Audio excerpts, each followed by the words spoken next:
right, so now we are on section 5C. And so this section talks about statistical tables and the difference between quantitative and qualitative graphs and studies. So the first part is talking about the types of variables. So we have two main types of variables. We have quantitative variables, which describe quantities. So that's how you can remember it, right? Quantitative, quantity. That can be measured or counted from the subjects of interest. So an actual value that can be measured or counted. That is a quantitative variable. The values recorded are numbers. For example, if you are interested in the weights of football players, weight is an example of a quantitative variable.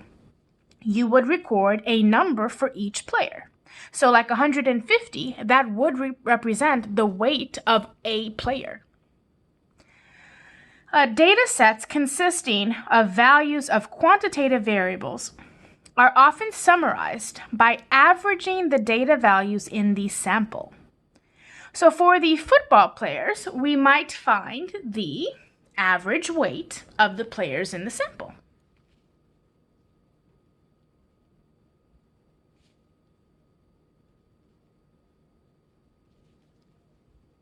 Now, qualitative variables describe qualities of the objects of interest.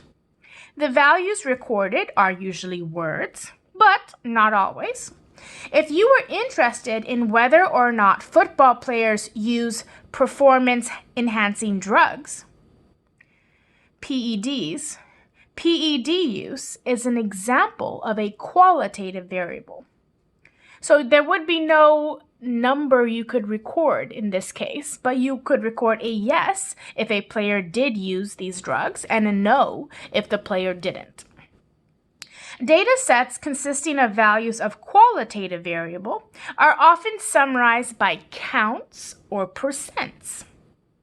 For the PED use, we might find the percent of players in the sample who use PEDs.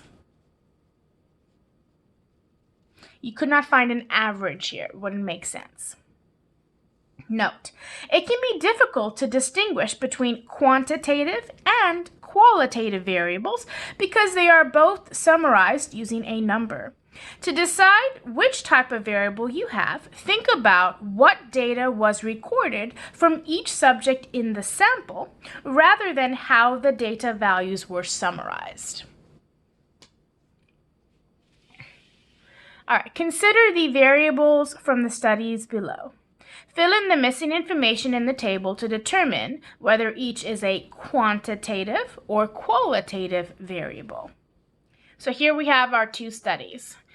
So the first study, study 1, a presidential candidate wishes to know his approval rating among American voters in the 18 to 24 age bracket. He hires a polling company who contacts 2,096 registered voters aged 18 to 24 to ask their opinion. The polling company finds 39% of the sample approved the candidate. So let's just do study 1 before we look at study 2. All right, so let's look at here. So we have study 1, right? We're looking at the approval of the candidate. That is our variable. The subjects in the sample, registered voters age 18 to 24, right? Those are the people we are trying to deal with. Data recorded from each subject. So what are we trying to get from these voters? Do they approve of the candidate or do they not approve, right? So it is a simple yes or no answer. Yes, they approve of the candidate. No, they don't approve of the candidate. We're not getting any specific numbers that can be measured or counted from these subjects. So what type of variable do we have then? So think about what kind of data is being recorded. We are recording a yes or a no. This tells us it is a qualitative variable.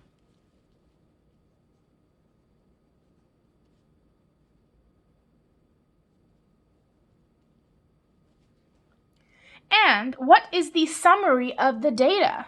So what summary did they tell us? That 39% of the sample approved of the candidate.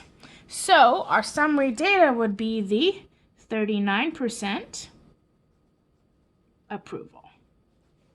You see, so here where we are summarizing our qualitative variable using a percent. Now let's look at study 2. A car manufacturer randomly selects some dealerships in the Midwest to gather data on car sales and weather patterns. They wish to know if the dealerships in severe weather areas have higher selling rates following significant weather events. The dealerships in the sample sold an average of 12 more cars per week following significant weather events. So here in our second study, what is the variable? It's the selling rate. What are the subjects? So the dealerships in the Midwest. And then what kind of data is being recorded? Well, let's look at what they were found. They found that they sold an average of 12 more cars per week, which means what are they looking for? They're looking for the number of cars that are sold each week. This is the data that will be recorded. So 20 cars sold this week, or 25 cars, or only 10 cars. So this is the number of cars sold each week. So when they respond, what are they responding with? They're responding with a number, right? And does that number represent something? Yes. So if, say, one dealership says, okay, we sold 12 cars this week. What does the 12 represent? It represents the cars, the actual cars that were sold, right? A quantity, a number of cars. So this is a quantitative variable.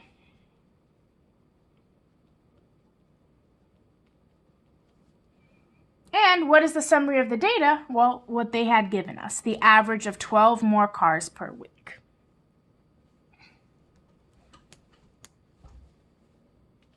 All right.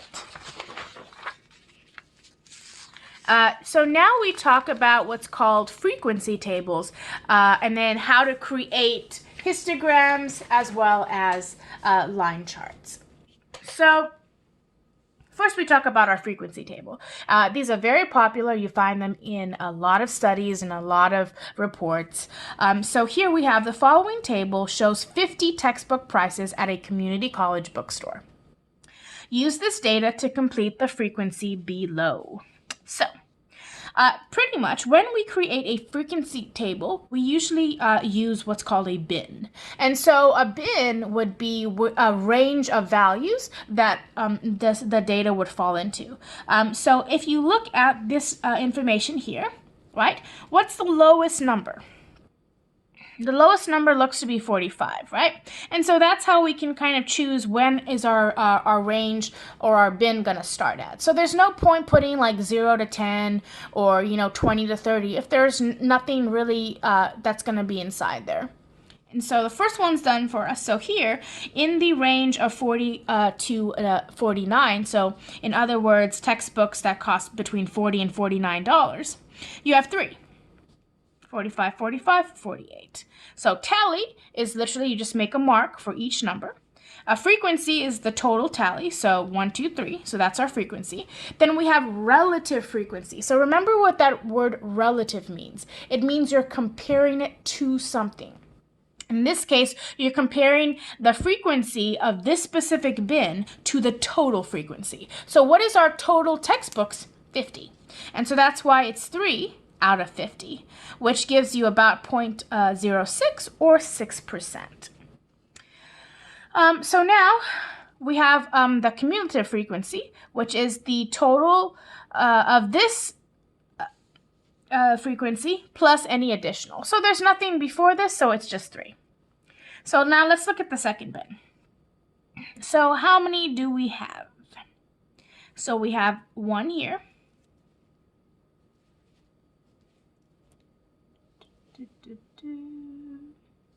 Another one here. Another one here. another one here.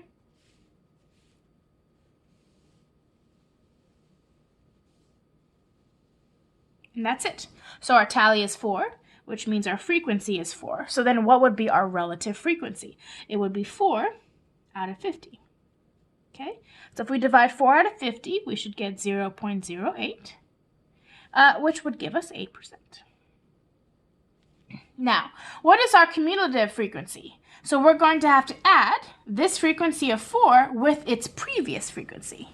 So you're going to have 3 plus 4, which gives you 7. Okay, so this 3 is where we essentially get that 3 from. All right, let's look at the next range. So from 60 to 69.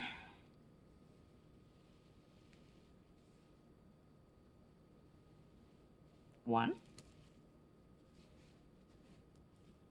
2, 3, 4,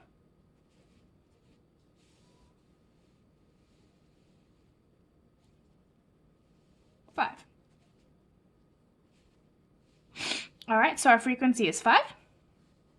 What is our relative frequency? Would be 5 out of 50. All right, so then this would give us about 10%. What is our cumulative frequency? Well, now we're going to have to add the 7 plus the 5, which is going to give us 12. Right, and this 7 again comes from there. So now we're just going to continue. 70 to 79. So let's see. 1,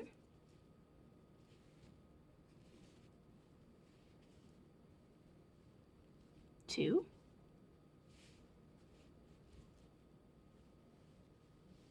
3, 4,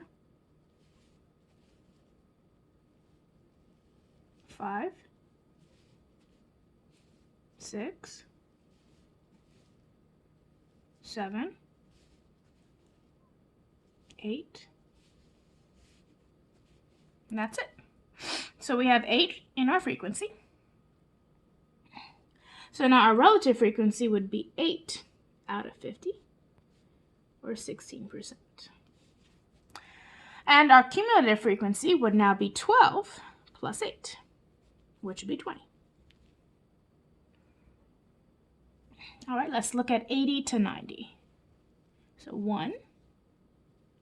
80 to 89. 2, 3,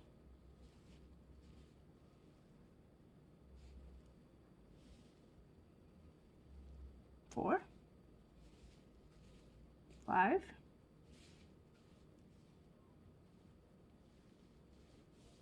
6, 7, 8, 9,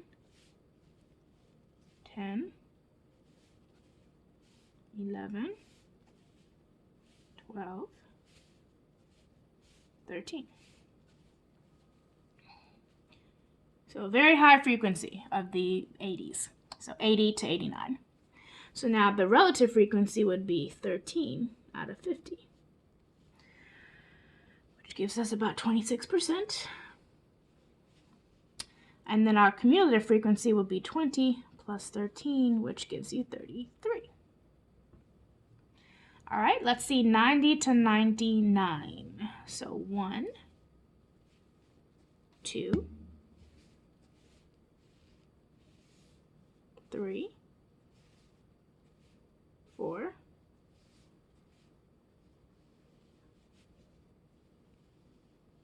5, 6, 7, 8, and that's it. So then 8 out of 50, that's going to give us about 16%. So then now our cumulative frequency would be 33 plus 8, which gives us 41. All right, now let's look at 100 to 109. So that's 1,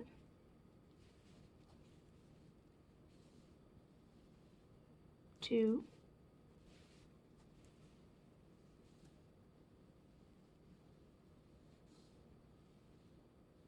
3,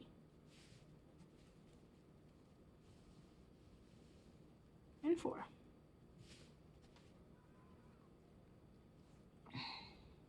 So our frequency is 4. Then we have 4 out of 50, which is 8%. And our cumulative frequency will be 41 plus 4, which gives us 45.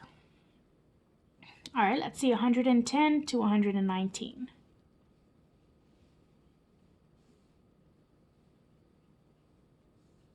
1,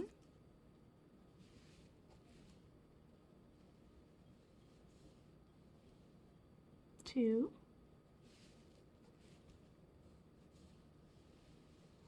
and that's it. So now you have 2 out of 50, which would be 4%. So then now you have 45 plus 2 to give us a cumulative frequency of 47. And let's see, from 120 to 129. Okay, there's 1. No more numbers here. Nope. No numbers here, no numbers here. So just 1. So this will now be 1 out of 50, which will just be 2%. So our cumulative frequency will be 47 plus 1, which is 48. From 130 to 139.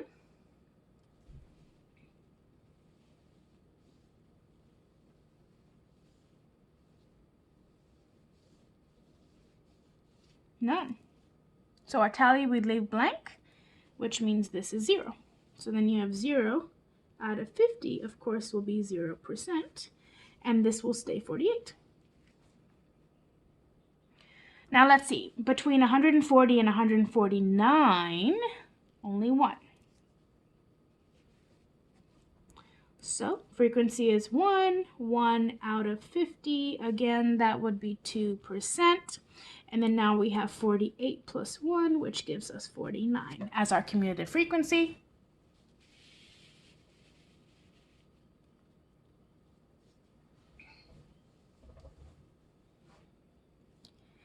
And then the last one was the range or bin of 150 to 159, and that was only one number right there. So frequency of 1, this will be 1 out of 50, and that will give us, again, 2%. And then now we would have 49 plus 1, which gives you 50. So let's look at our totals. So here, what would be our total frequency? So if we were to add up all these numbers, we should get exactly 50. If you were to add up all the relative frequencies, we should get exactly 100%. And the cumulative frequency should also give you 50.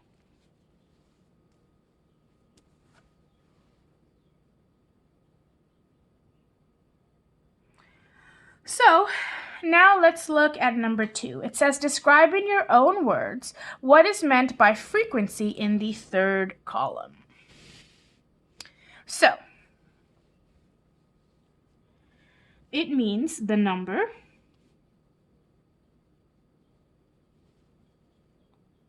of data values that are in the range or bin. Now, what number should the relative frequency column always add up to, and explain? Well, of course, it should always add up to 100%. Why? Because all the data values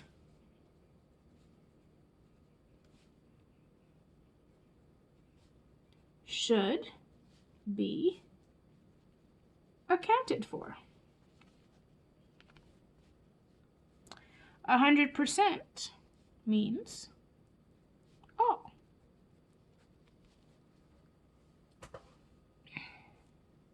And lastly, what do you notice about the totals for the frequency and the cumulative frequency? They are the same.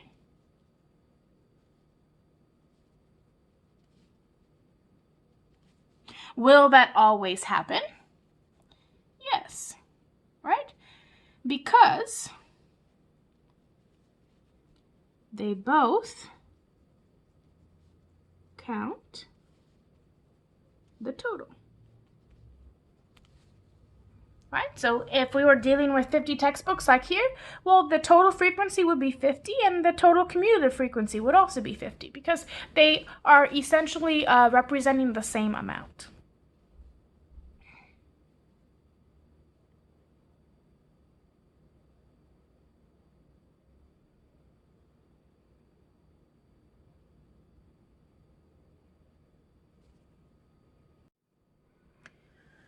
All right, so now we are in part 3, graphing based on the variable type. So recall that there were 2 different types of variables, right? So we had the quantitative variable, which describes that quantity that can be measured or counted, and then the qualitative variables, which describe qualities of the subjects of interest. And so here we're going to be looking at 4 different graphs. So we have our histogram and line charts. Okay, so that's these 2 right here. So this is our line chart, right? And so you have your horizontal axis, that x, which is our independent variable. And then you have the vertical axis, which is our y, and this is our dependent variable. And so here, this line chart is talking about global carbon emissions from fossil fuels from 1900 to 2014. And so here you see it begins in 1900, and then it ends about a little bit after 2010, so about 2014. And then here, it's very important to read the labels of your graph in order to understand it. So here, these numbers here are the million metric tons of carbon. So here in 1900, you have about 500 million metric tons of carbon. And then as you can see, there is a steadily increase of this amount of carbon since 1900. And it's shot up a lot more since about after 1950. Not a whole lot of change between 1900 and 1950, but a very sharp change between 1950 and 2014. So this is what we call a line graph because you literally have a line. Then we have a histogram, right? And so histograms, you have the same. You have your horizontal axis of x, and then you have your vertical axis, which is y. So here, the x-axis is talking about percents. So we're starting at 55 until 90. And then these are the number of seats. And this is talking about on-time high school completion rates 2012. And so here in your histogram, one of the very key factors of the histogram is that the bars touch. You see, from 55 to 60, they touch. And then 60 to 65, there is no gap in between these bars. Okay, so don't confuse a histogram with a bar chart, which we see down here. So a bar chart has gaps in between the bars. Okay, a histogram does not. Okay, because you cannot have a gap here because each of these values represents a percentage value. So for example, 55 to 60, these represent all the different percentage points in between here. So like 56, 57, 58, 59, 60, 61, 62, etc. Right? So you could not have any gaps because that would mean that there is no percent at that amount. Whereas when you're talking about a bar chart or a bar graph, usually the x-axis or the horizontal axis is not a number value typically. Typically it is a certain thing. Like in this case, we're talking about various countries, or it could be like various ice creams or stuff like that. So these don't really mean anything as far as the distance or the width of the of each of the bars. And so this is Venezuela, Saudi Arabia, Canada, Iran, Russia, UAE, the US, and China. And then this is the reserves, the top oil reserves. So this tells you, right, this number means that at this height, so for example, the UAE has 100,000 MMBB1 oil reserves. So I guess that is 1 million barrels. So that would be 100,000 1 million barrels. That's how many they would have, and etc. And then finally, we have our pie chart, which, you know, like the word says, it's in the shape of a pie. And pie charts are always written as percents. So you have here, right, like the question was, what do you feel is the most relevant social media tool for customer service, right? So that was, say, the survey question, and then people had these 4 options. So they had Facebook, Twitter, YouTube, and LinkedIn. And so the majority of people said Facebook, and then you had about 18.6% say Twitter, about 10.2% saying YouTube, and then 8.5% saying LinkedIn. And so these are the 4 basic charts that we have to describe our data: our line chart and our histogram, and then our bar chart and our pie chart.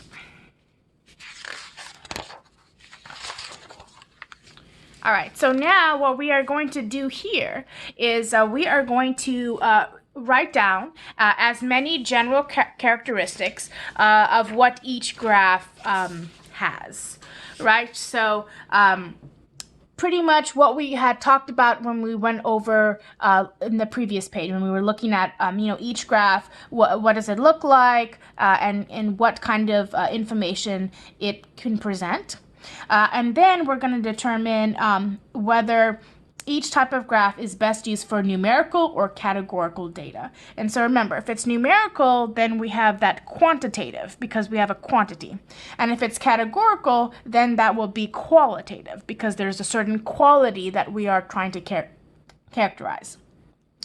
So let's see. For our line chart, let's see what we have. So summary, right? There is going to be a number line of variable values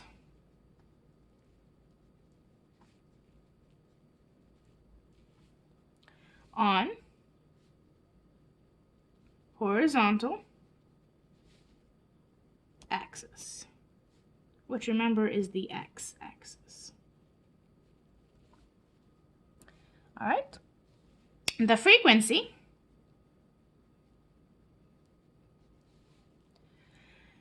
on the vertical axis, which remember is the y-axis. Now,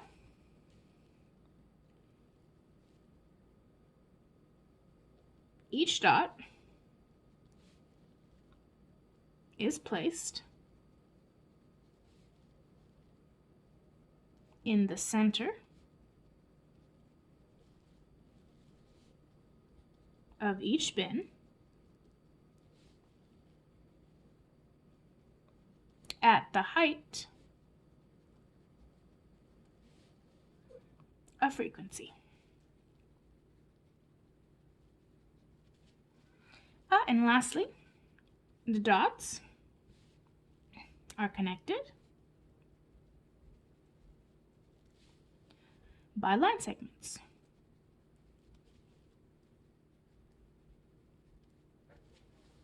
So, would this be quantitative or qualitative data? So you're right, it would be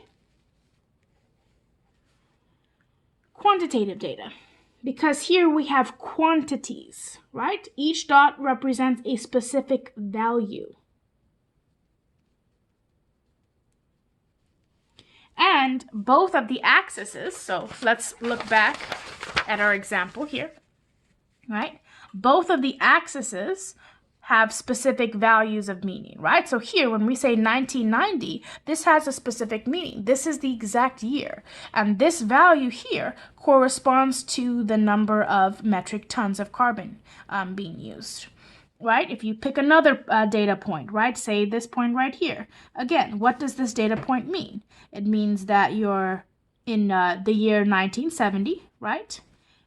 There was about 4,000 million metric tons of carbon being used. So every point on this graph represents a specific quantity, a specific value.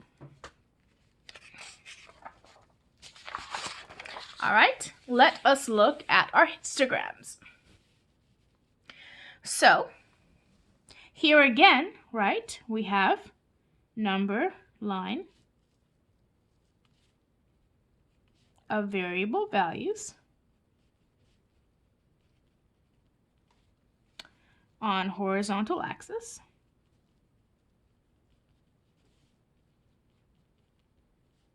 Or x-axis. Again, we have the frequency on vertical axis, which remember is our y-axis.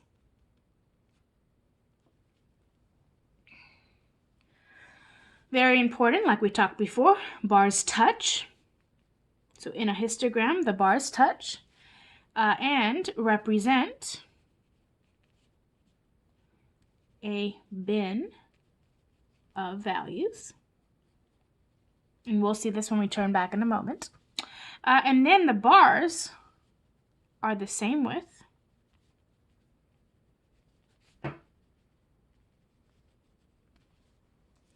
And the width has meaning. So let's look at the histogram and see if all these qualities are true. So you see here we have the variable on the horizontal axis, which is certain values, certain number of values. Our frequency, right? The number of states is on our vertical axis. We have all the bars touching. And each of the bars represents a bin of values. So like this bar right here, the bin of values is 55 to 60. This one right here, the bin of values is 60 to 65, etc. And then lastly, you see how each of the bar widths is exactly the same, and the width has meaning. So this width has a meaning because it is from 55 to 60. That means each of these bins are 5 percentage points. So that has a meaning to it. So what kind of data would this be? Would this be quantitative or qualitative? So again, we would have quantitative data because we're talking about exact values or quantities of data.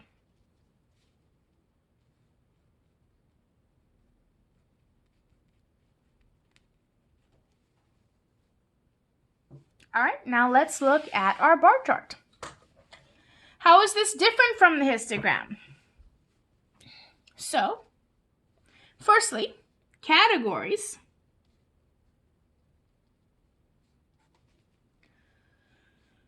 are on the horizontal axis.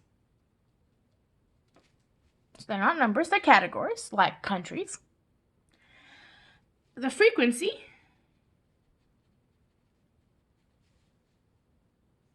is still on vertical axis. So this is the same.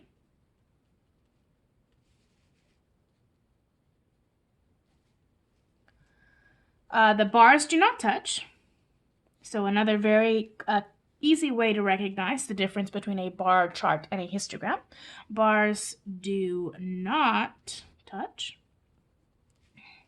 And bars have the same width.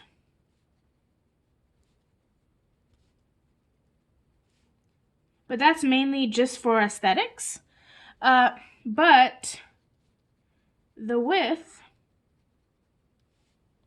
does not have meaning.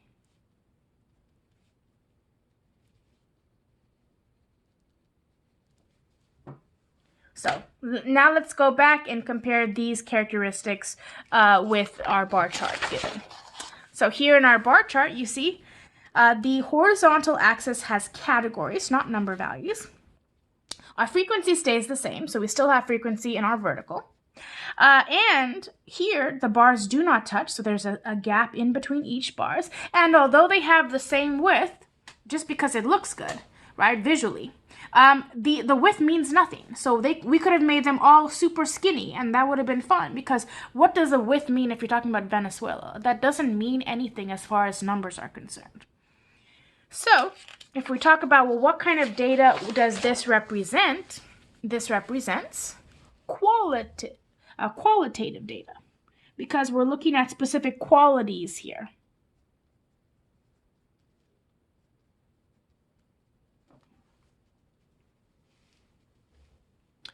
All right, and then the last one is our pie chart. So, what is the most obvious characteristic of a pie chart is that you have a circle, right? And the circle is divided into what we could say slices.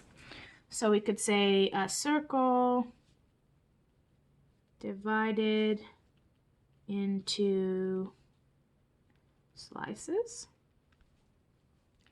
Well, in a circle or a pie chart, all the slices have to add up to 100%, right? It's like if you eat every piece of the pizza, then you're going to eat 100% of the pizza. So that is a characteristic. All slices add up to 100%. And then, will the slices all be equal? Well, no, because what does the size of the slice depend on in a pie chart?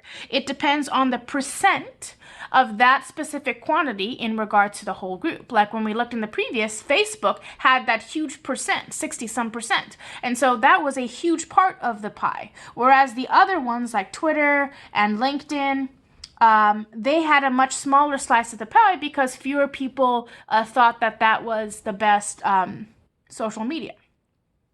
So we could say size of slice depends on the percent of the whole group it represents. So here the pie will equal the whole group, and the slice will equal the category or subgroup.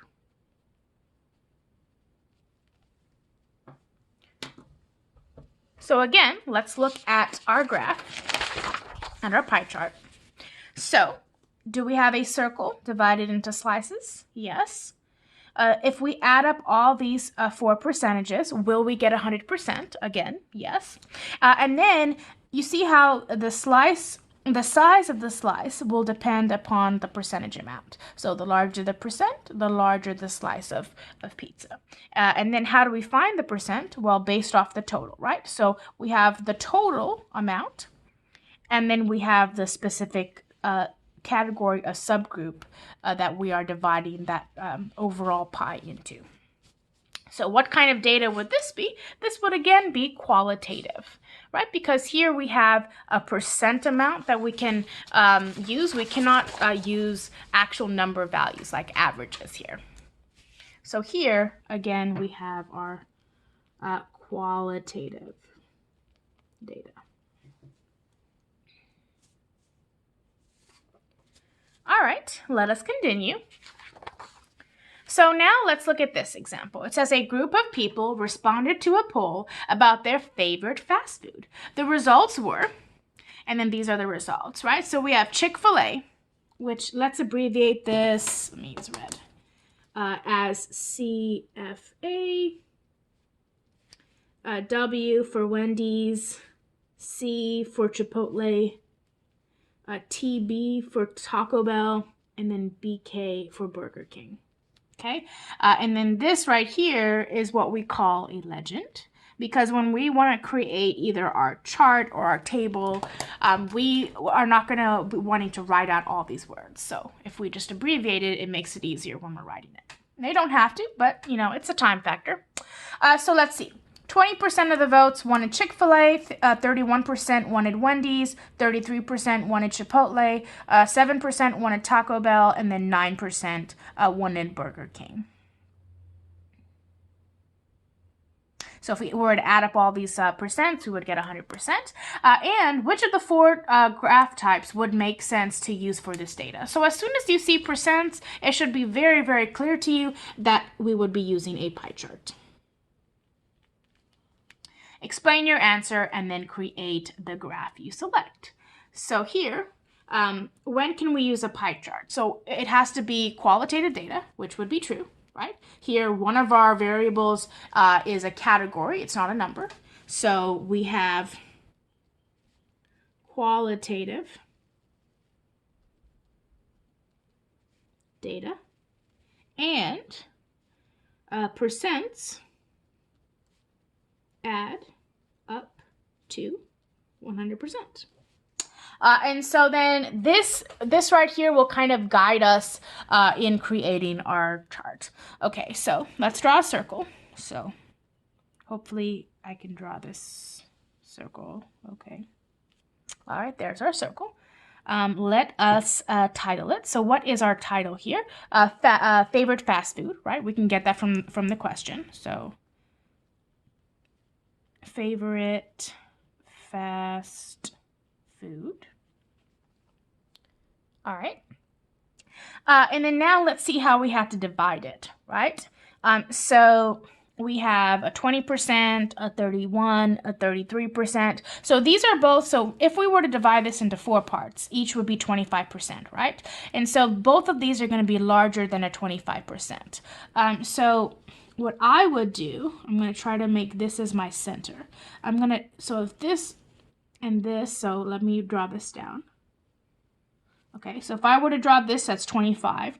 31's a bit more. So let me go ahead and do this. Okay, so then this will be 31%. And then this is 31% Wendy's.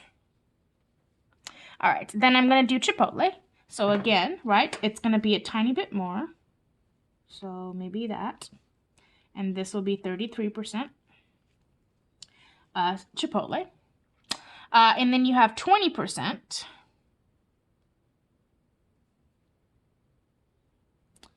which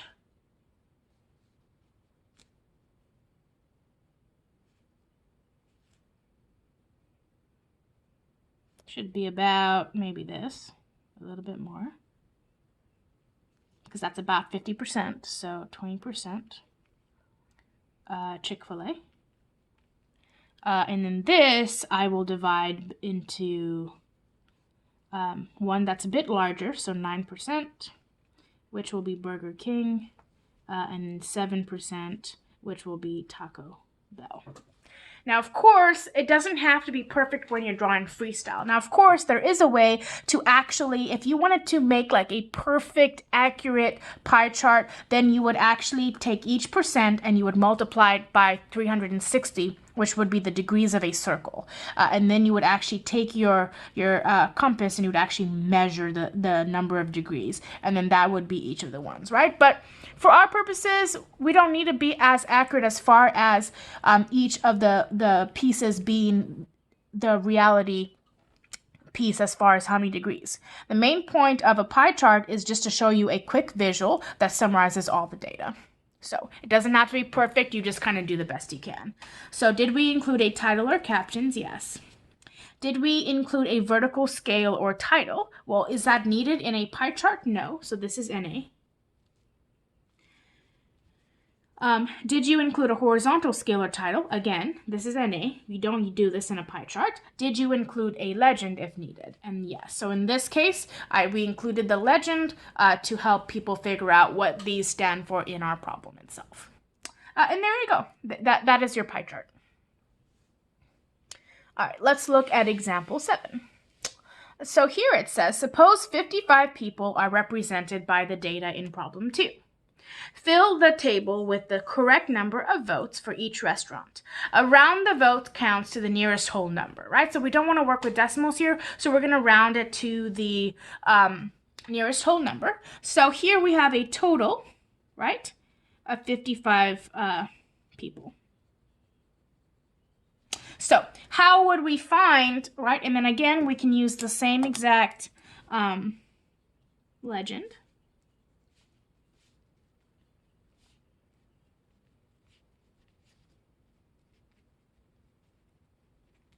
All right. And to find the number of votes, well, what would we do? We would, so for example, do this one. You would have 55 times, what was the percent? 0.20. Okay. And so if we multiply that, we get about 11. So there we go. And then you pretty much repeat it for all of these. So then this should give you about 17, this should give you 18, this should give you 4, and this should give you 5. So remember, if we get a decimal, we're just rounding it to the nearest whole number. So now if we were to add up these 5 numbers, we should get that total of 55. And so now it says which of the 4 graph types would it make sense to use for this data? So again, think about what we're dealing with. We don't have 2 variables that are numerical. We have 1 variable that is numerical and 1 variable that is a category. That means we have qualitative data, and so we're either going to have to choose between a bar chart or a pie chart. Here we don't have percent, so we're not going to be using the pie chart, so we would have to be using the bar chart. So that would go here, bar chart. And then, right, we could say data is qualitative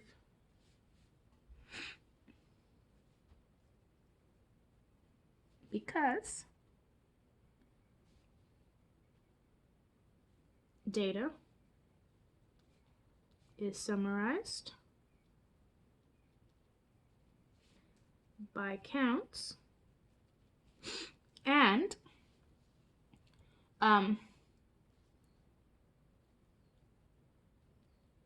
horizontal axis is a category. All right, so when you have a table, this is X and this is Y. So this is horizontal axis, this is the vertical axis.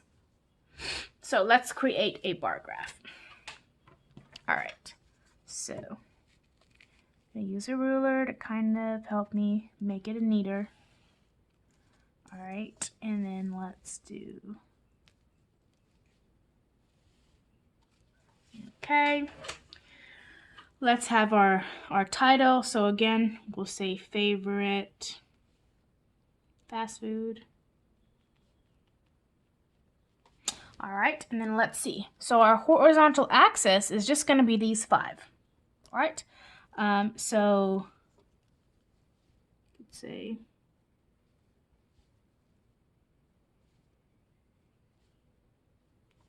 try to make them equally spaced, but remember here the spaces don't actually have meaning. We can put them really in any order if we want to try to do the biggest first and then down to the smallest, or we could put them in any order. So just, to maybe have it look pretty good. And so when we look at the data, we can see right away, well, which one was the most favorite down to the least favorite. We could start with our Chipotle, right? And then we would go to Wendy's. And then it would be Chick-fil-A. And then it would be Burger King. And lastly, Taco Bell. All right, and then now here we're going to have our numbers, right? And so what is our largest number that we go up to? We go up to 18, right? And so how about we just go by 2s? So let's see. If we do 2, 4, 6, 8, 10, 12, 14, 16, 18, 20. So there we go. And so this would be the number of people, right? So this is number of people or frequency. And then this is the restaurant.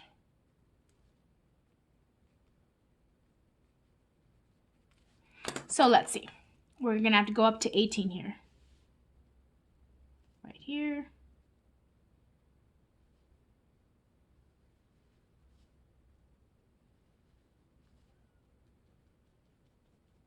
There we go.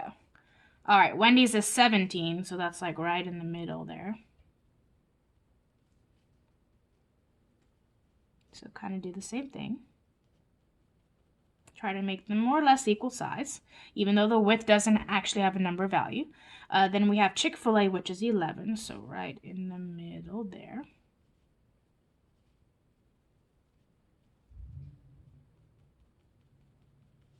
All right, then we have Burger King, which is only 5, so that's like right there.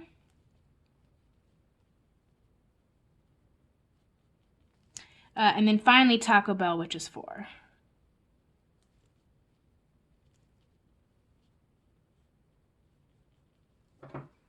And there you have it. So did we include a title? Yes, we did. Did we include a vertical scale in title? Yes, we did. Did we do a horizontal scale in title? Yes, we did. So horizontal scale and title, vertical scale and title. And then did we include a legend if needed? Yes. And so this would be our bar graph. And so just remember that the width, you should try to make them more or less the same as best as you can, but it doesn't really represent. So whether you made them fatter or wider, that wouldn't matter, because here it's just talking about the restaurant. These are just categories. It's not, the width doesn't actually represent an amount.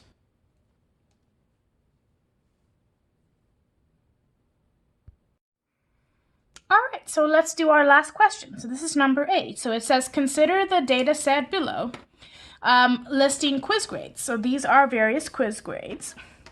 Now it says, technically, we could consider each possible grade as a category and create a bar. But would that be useful here? No.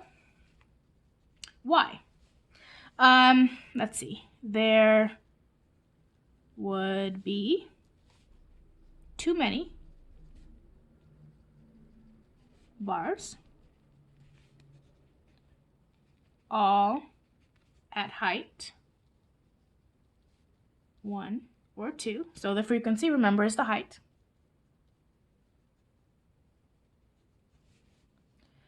And this makes it hard to see the big picture or summary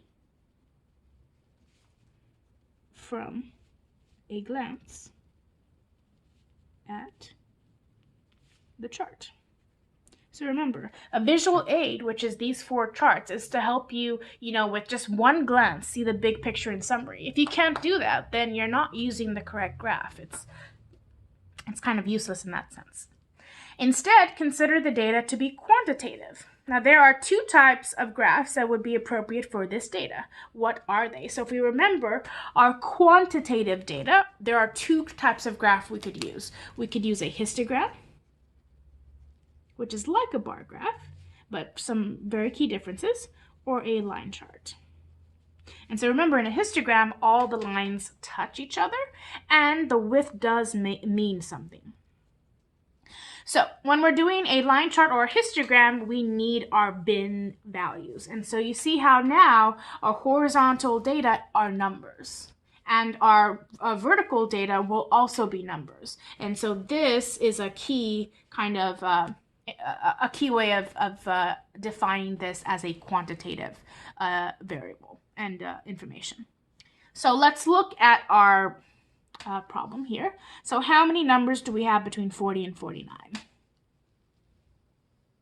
1. And that's it. All right. Let's look at 50. So let me cross that out. Let's look at 50 to 59.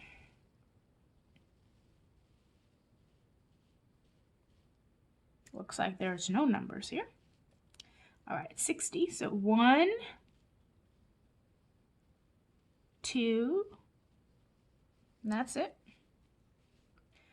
All right, so we can cross out the 60s. Now we have 70s, so 1, 2, 3, 4, 5.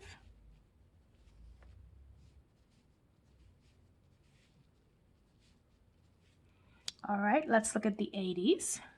1, 2, 3, 4.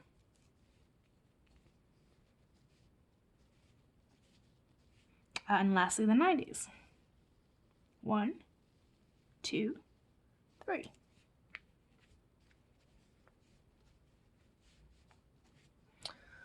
Alrighty. So now so I'm going to show you how to create both the histogram and the line chart based off the same information. All right, so let's start off with the histogram first. Okay, so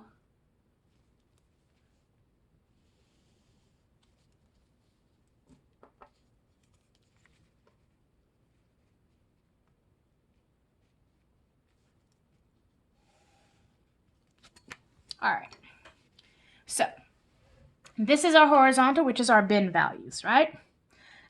So we need to make sure that they are all equal.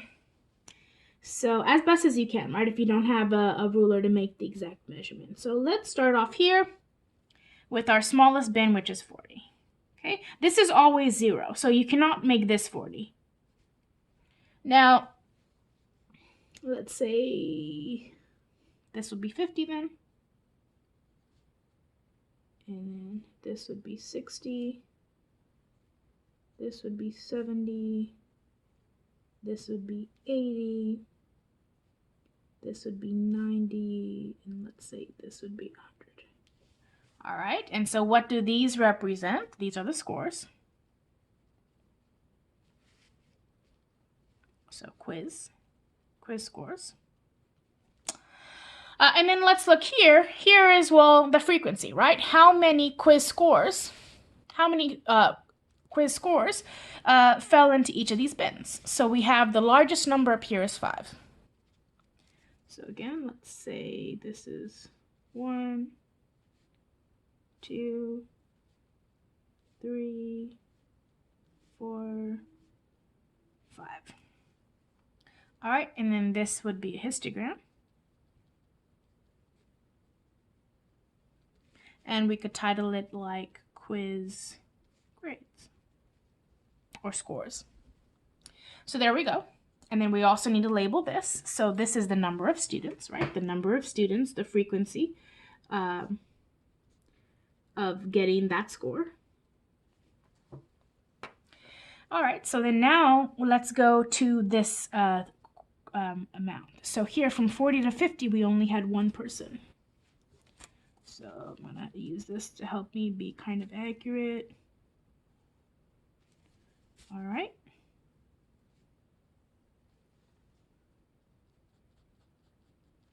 All right, and then the next one starts right at 50, see?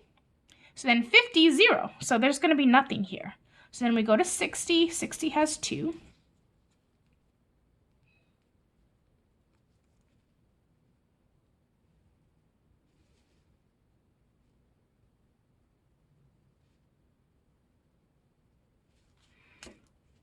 Remember, you just do your best to make them equal, unless you have like a ruler and everything perfect. Most of the time, we're just looking for, did you try your best? Now, from 70 to 80 category here, we have 5, so that's the highest. So this is going to go about there. And then bring that down.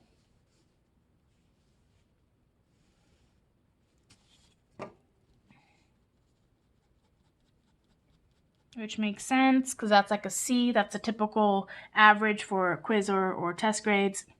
Then you have in the 80s 4, so a bit less.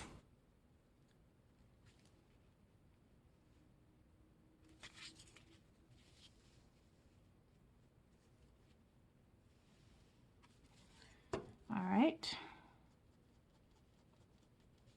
And then finally, from 90 to 99, we have 3 people.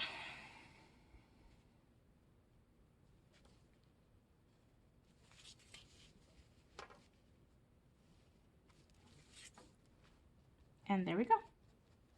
And that is our histogram. Now let's do a line chart. Okay, so in the line chart,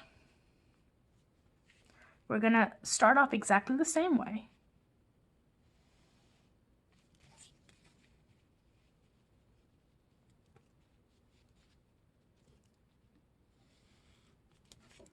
Okay, so then this title will be line chart, quiz, grades. All right, and so here we'll do the same thing. We'll do the scores. So let's see, this is 40, 50, 60, 70, 80, 90, 100. So again, these are the scores of the quiz. And then we have the frequency. Well, it's still up to 5, right? So again, we can make this 1, 2, 3, 4, 5, right? And this is number of students. So it's very important to label your horizontal and vertical axis, okay? If you don't have that, your graph is meaningless. So please make sure that when you create, whether it's, a line chart, a histogram, a bar chart, a pie chart, you always have that labeling. All right, and so now when we do the line chart, we just put a dot in the center of that bin. And so when we go to here, 40 to 50, we just have 1. So we're going to go pretty much in the center and make our point. And then there's nothing here. And then from 60 to 70, we have 2. So again, go to the middle, make your point. From 70 to 80, we have 5. So that's going to go from the middle all the way up. All right, 80 to 89, that's 4. So again, from the middle, go up. And then the last one, from 90 to 99, we have 3. So again, middle, going up. And then now we connect it. And so usually you start from 0. So as in like 0 scores, 0 students. Connected in line segments, and then this one connects to here. This one connects to here, and then this one connects to here. And then that would be your line chart. So saying the same information, just in a different way. And then if we check our 4 kind of guiding questions whenever we create a chart, did we include a title or a caption? Yes, we did. Did we include a vertical scale and title if needed? So we did that. Vertical scale, horizontal scale. So we did both. And then did you include a legend? So this was not needed here. There was no need for a legend here, so we just put NA. And that is it. So now you should be able to create a frequency table from the data, relative frequency and cumulative frequency, and be able to create either a histogram or a line chart, a bar graph, or a pie chart, as well as figure out how to tell if we should use qualitative or quantitative variables and charts to describe the given information. And that's the end of 5C.